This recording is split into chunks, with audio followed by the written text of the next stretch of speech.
संपदा the resource channel में आपका हार्दिक स्वागत है। लोक सेवा आयोग और संघ लोक सेवा आयोग और इसके साथ ही साथ बहुत सारी परीक्षाओं में निबंध एक अनिवार्य और बहुत महत्वपूर्ण प्रश्न पत्र है। उत्तर प्रदेश लोक सेवा आयोग में लगभग 250 शब्दों का 250 अंकों का होता है, 150 का। और संघ लोक सेवा आयोग में भी बहुत महत्वपूर्ण यह प्रश्न पत्र है। निबंधों में बहुत सारे शीर्षक दिए रहते हैं और उनमें किसी एक विषय पर या दो विषयों पर जो है लिखने के लिए निर्देश होता है। और बहुत अगर आपने अच्छा निबंध लिखा है तो आपको इसमें बहुत अच्छे अंक भी प्राप्त होते हैं और इससे एक मेरिट भी आपकी बनती है। तो हमारे साथ निबंध अच्छे कैसे लिखे जाएं, निबंधों का विषय चयन कैसे हो और कैसे उनकी बॉडी का निर्माण हो, कैसे उनसे आत्मा कैसे जो है उसमें भरी जाए, जिससे आपको अच्छे अंक प्राप्त हो सके। इस पर चर्चा के लिए हमारे साथ इस समय है डॉक्टर विनय सिंह जी। विनय सिंह जी, हम आपसे जानना चाहेंगे कि हमारे परीक्षार्थियों को निबंध लिखते समय निबंध के प्रश्न पत्र में अधिक से अधिक अंक प्राप्त करने के लिए किन किन बातों का ध्यान रखना चाहिए और निबंध को लिखने की शुरुआत से लेकर अंत तक कैसे जो है उसको इस तरह लिखा जाए कि उसमें अधिकाधिक अंक प्राप्त हो। नमस्कार सर। यूपीपीसीएस में 150 नंबर का निबंध आता है और उस 150 नंबर के निबंध 3 लिखने होते हैं और तीनों की अलग अलग कैटेगरी होती है। पहली कैटेगरी भाषा, साहित्य, संस्कृत। आपको मैं एक चीज और बता दूं कि निबंध हमारे समय में भी निबंध होता था 1987 में। मैंने जब एग्जाम दिया था तो उसमें मुझे निबंध के प्रश्न में 66 नंबर प्राप्त हुए थे। अच्छा, 100 नंबर का 100 नंबर में 66, बहुत अच्छा नंबर था। तो सर एक भाषा, संस्कृत, साहित्य। जी। अच्छा, उसमें 3 कैटेगरी हैं। जी, 3 कैटेगरी है। दूसरी कैटेगरी आपकी जो है अर्थशास्त्र, साइंस और इसकी है।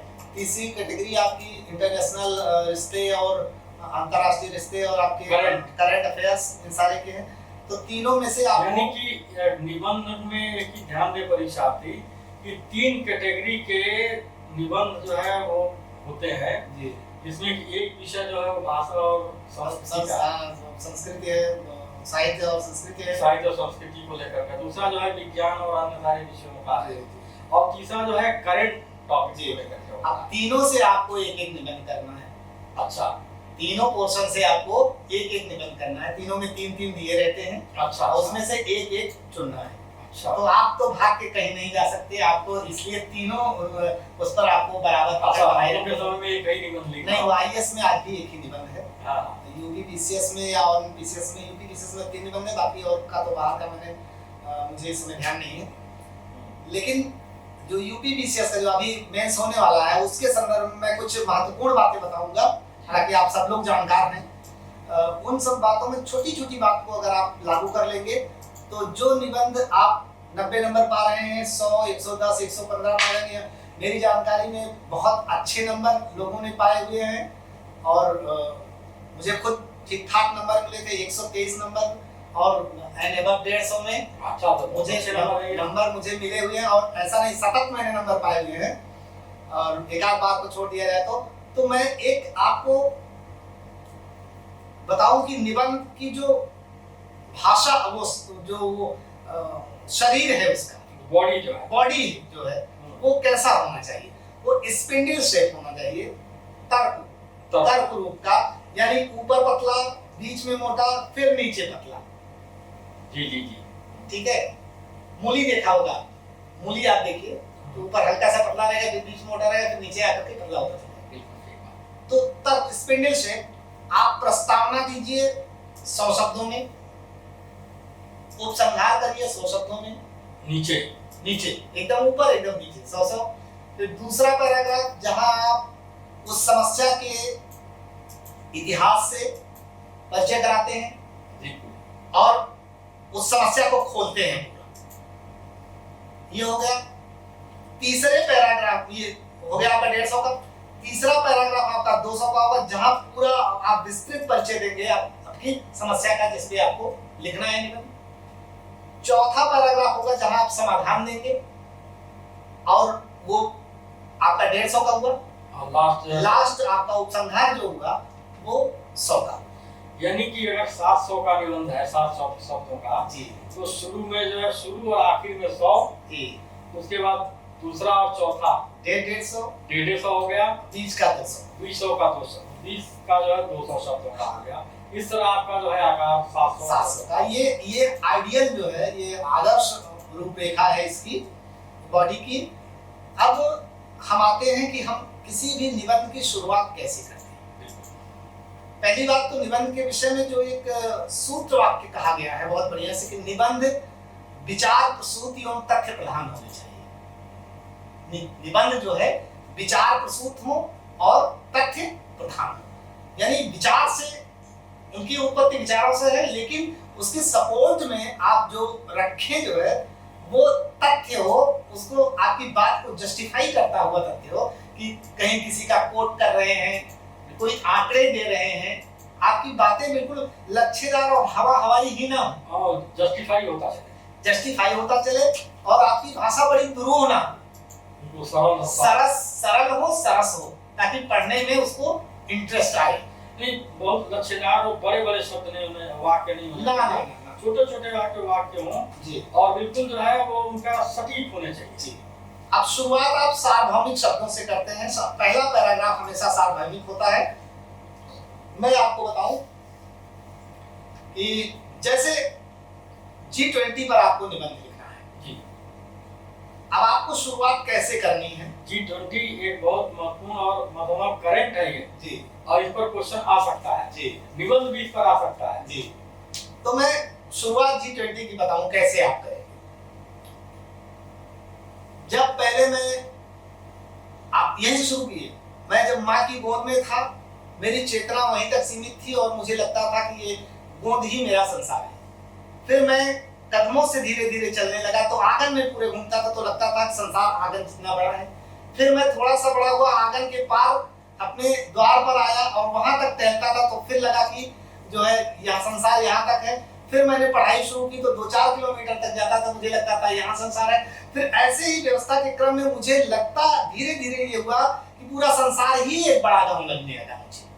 पूरे संसार में एक ग्लोबल, एक गांव का रूप जब पूरे संसार ने ले लिया, अब जैसे गांव को संचालित करने के लिए या उस घर को संचालित करने के लिए एक नियमों की जरूरत होती है, एक दूसरे पर डिपेंडेंसी होती है, परिवार का हर सदस्य हर चीज में माहिर नहीं होता, या गांव का हर व्यक्ति हर चीज पैदा नहीं करता, एक दूसरे के ऊपर डिपेंडेंसी होती है। तो इसी डिपेंडेंसी को इंटर रिलेशन के रूप में जब हम डेवलप करते हैं किसी भी रिश्ते को, तो वही रूप आ करके एक विश्व, एक बड़ा वैश्विक गांव हो गया है, और छोटे छोटे देश जो है एक तरीके से उसमें वहाँ के हर देश एक घर जैसे हो गए हैं, और आपसी सामंजस्य बनाने के लिए जो एक मंच तैयार किया गया वो आपके सामने G20 के रूप में है, जो विकसित, जो विकासशील देशों का संगठन है। तो अब आपने बच्चे की गोद से लेकर के और उसके चलने तक, गांव तक, स्कूल तक, और फिर उसको आपने उसके ज्ञान के लेवल पर विश्व लेवल तक पहुंचा, तो पूरी दुनिया को भी वो एक गांव के तौर पर ही देखा है। तो ये बात यूनिवर्सल भी, विश्व बंधुत्व, हाँ, मतलब वो सारी चीजें इस पे लागू हो गई कि हम डायरेक्ट नहीं इस पे पर्चे पे आए, भाई G20 की स्थापना इस साल इतने उस पे की गई। अब जब दूसरा पैराग्राफ आप शुरू करेंगे तब बताएंगे कि G20 की स्थापना कब हुई थी, किन संदर्भों में हुई थी।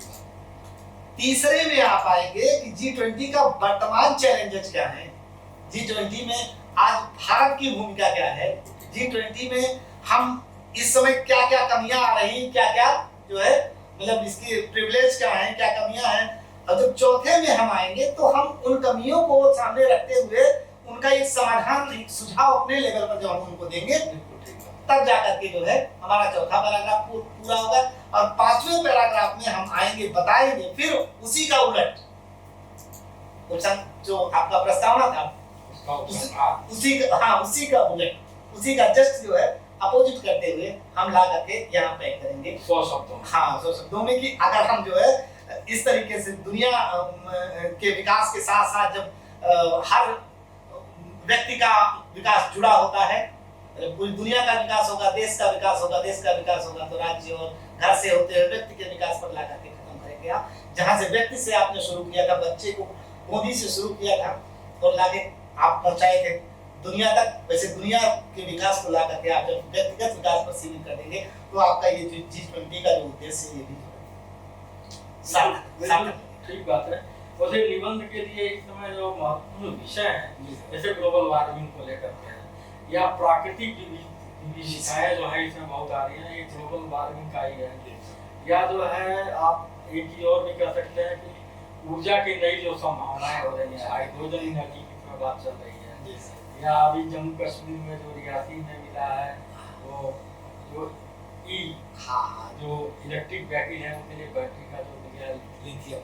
तो इस तरह से जो ऊर्जा को लेकर के और जो विश्व में युद्ध चल रहा है, ग्लोबल वार्मिंग के द्वारा खाद्य संकट की जो समस्याएं जो है सामने आने वाली है, श्रीअन्न की बात चल रही है, बहुत सारे विषय हैं और किसी भी विषय पर आप जो है आप एक अच्छी तरह उसकी तैयारी करके आप सीख सकते हैं। देखिए जब आपको पता है कि आपके 3 भाग हैं,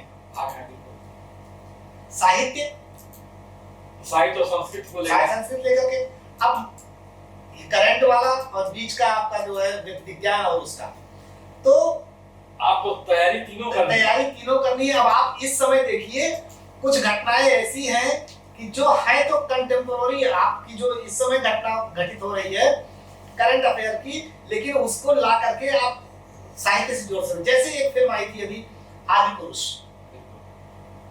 अब आदि पुरुष में जो भी उनके लेखक रहे हों या जिन्होंने भी जो लिखा है, गाने लिखे, जो कुछ किया, उनमें जो मानस की मूल संवेदना थी उसके साथ ठीक ठाक छेड़छाड़ उन्होंने की है। हाँ, नहीं, इसीलिए तो ठीक है। तो अब जरूरी नहीं है कि ये करंट में पूछे, इसी को सिनेमा और उसके साथ आपको जोड़ के पूछ सकता है। भाई जो सिनेमा है, जो जैसे कहिए ना साहित्य समाज का दर्पण है, बहुत बार, कई बार, 1-2 बार नहीं 20 बार पूछा गया, ठीक है। तो साहित्य समाज का दर्पण ही नहीं है, आगे भी है, आगे चलने वाली एक मशाल भी है और पीछे से आपको संभालने वाला एक जो है हाथ भी है। तो संपूर्णता में साहित्य है, आलंबन भी है। अब आज अगर आज पुरुष को लेकर के उसको जोड़ करके कोई आपके वहां से साहित्य पे निबंध बना दे तो कोई ताज्जुब नहीं, क्योंकि सिनेमा भी एक प्रकार का जो है एक आपके संचार का जो माध्यम है, वहां भी कहीं ना कहीं साहित्य का ही सारा वो है। चित्रपट पर आपकी सारी चीजें दिख रही हैं। बीच में अभी आपने बताया लिथियम वाला मुद्दा है, नवकरणीय ऊर्जा पे, वहां से आपसे पूछा जा सकता है आपके जो राज्यों की जो विशेष समस्याएं रही हैं, जैसे आपका अभी मणिपुर की समस्या रही हो या और किन्हीं राज्यों की समस्या रही हो, उसको भी देखा जा सकता है। नेचुरल कैलामिटी में अतिवृष्टि हो या अनावृष्टि हो, अतिवृष्टि हो या अनावृष्टि हो, दोनों ही कंडीशन में आपको अगर शुरुआत करनी है निबंध की तो आप कहेंगे कि भगवान का जन्म भय के क्षणों में हुआ है। आप शुरुआत करेंगे भगवान का जन्म भय के क्षणों में हुआ है। वही बारिश जब धीमे धीमे होती है तो हमें बरखा बहार लगती है, बरखा सुहावनी लगती है, ठीक है। और जब वही मूसलाधार बारिश और लगातार बारिश का रूप धारण कर लेती है, बाढ़ बन जाती है और तब हम कहते हैं कि इंद्र भगवान कोप गए। उसके पहले बरखा बहार थी, अब वो इंद्र हो गए भगवान हो गए और भय। हाँ, तो भगवान का जन्म जो है, जो भय के क्षणों में, इन शब्दों के साथ, इन उसके साथ अगर आप शुरुआत करते हैं, ऐसे ही सार्वभौमिक जो है आपको वो पकड़ना होगा।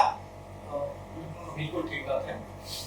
जैसे आप राष्ट्रीय एकता की बात है या किसी भी उसकी बात है, कौमी एकता की बात है, तो एक व्यक्ति है कि हिंदी से मतलब न उर्दू से मतलब, मुसलमान से मतलब न हिंदू से मतलब, चमन में सभी गुल खिले साथ बेशक, हमें तो फकत उनकी खुशबू से मतलब। अब राष्ट्रीय भारतीय एकता पे मुझे लगता है शुरुआत करने के लिए इससे बढ़िया कोई जो है वो ना हो। यानी निबंध में जो है कुछ कविताओं का भी उपयोग करिए, बिल्कुल सर, उदाहरणों का उपयोग करिए, बिल्कुल सर, बिल्कुल संस्कृत के श्लोकों का भी श्लोकों उपयोग का, करिए, हाँ हाँ यानी जिससे कि आपकी बात में वजन आए, जी जी प्रभावशाली हो जी और लगे कि आपने जो है एक विषय का जो प्रस्तुतिकरण है, जी जी विषय को आपने खोल करके अच्छी तरह सामने रखा है और उसको पढ़ने में लेखक को आनंद, जो पाठक है, हाँ जो आपका परीक्षक है, हाँ उसको हाँ लगे कि हाँ इस बच्चे ने जो है अच्छा लिखा है और आकर्षक लिखा है। देखिए सर, जब आप शुरुआत बेहतर करेंगे, आपने उसका परिचय बढ़िया से दे दिया, इंट्रोडक्शन, प्रस्तावना आपने बढ़िया दे दी, तो सर ये मान के चलिए कि उसकी उत्सुकता आपके निबंध में बढ़ती जाएगी। भारत और भारत का वैश्विक एकता में योगदान, अगर आप कहते हैं यहाँ पे निबंध की शुरुआत है, तो आप बेझिझक लिखिए, अयम निजा पववेति गणना लक्ष्येतसाम उदार चरिता नाम तु वसुदेव तुम कर।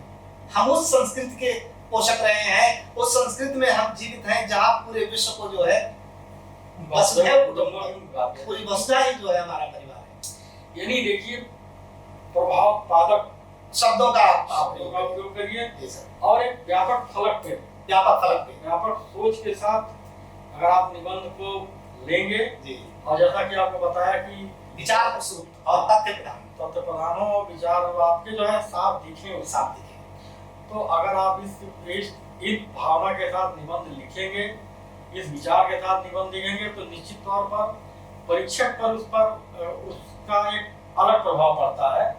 और अगर आप अच्छा लिख रहे हैं, जिससे कि पूरा उसमें उत्सुकता बनी रहनी चाहिए कि क्या अगले क्षण क्या कहना चाहता है, तो आपको निबंध में निश्चित तौर पर अच्छे अंक प्राप्त होंगे और आप सफल होंगे अपने इस आगामी परीक्षा में।